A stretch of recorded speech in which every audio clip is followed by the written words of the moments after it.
Ang cute-cute, guys. So, yan. Kasi meron silang mango farm. So, yan po. Meron po. Yeah, oh my God, ito. Ang ganda, ang ganda. Ang ganda talaga, guys. Okay? So, yan. So, yan po, mga mangga yan. Oh my God. Okay? So, ito mga dilaw na to. My God. Kasi paborito ito ni Victoria. Sir Badacal, thank you so much for watching, Sir Badacal. Thank you so much. And a mango, yummy. Yeah, we have a lot of mango here. You know, mango like this. This is already yellow when you open it up. When you try to open it, it's already yellow. I'll show you. Yellow na po yung laman niya pag ino-open mo siya, guys. Okay? So, I'm gonna be giving Victoria. Kasi ito gusto pa rin niya itong gusto niya rin niyang ipahinog muna. Okay? So, my friends here at Trecia Cosi, they have a mango farm. You know, they have a mango farm. And it's mango season here at the moment. It's mango season here. So, ayan po, kaya meron tayo mga mango. Mango from them kasi nag-harvest po sila talaga, nag-harvest. Thank you so much, Bernadette Alconten. Thank you so much for the mango and everything. Ayan, ito po yung mga yellow mango, okay? So, i-separate ko pa rin yung mga green mangoes, guys. Thank you so much for watching me, Trecia Cosi. Trecia Cosi from Canada. Thank you so much, guys. Thank you.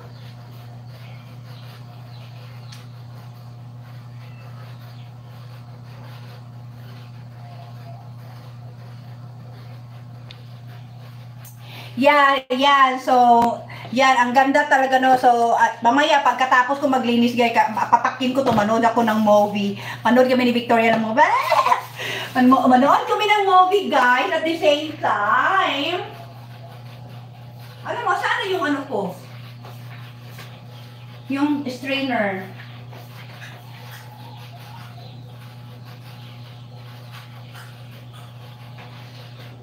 Manood ako ng movie at the same time magkain po kami ni Victoria ng mangga. Ay, nandito.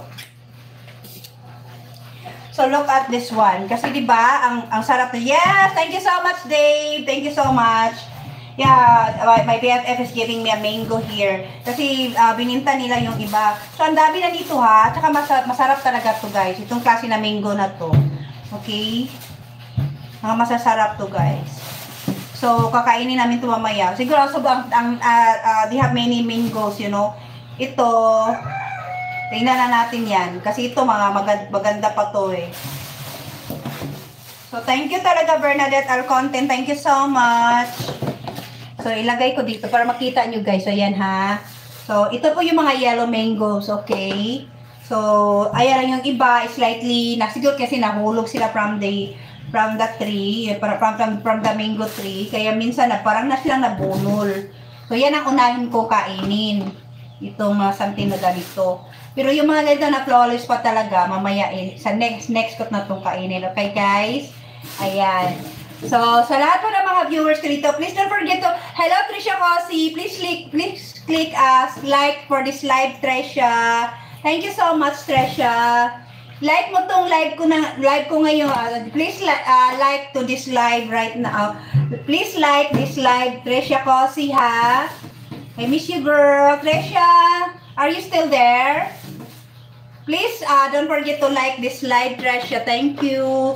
And also to you, Sir Badacal. Please don't forget to like this live po, Sir Badacal. Thank you so much.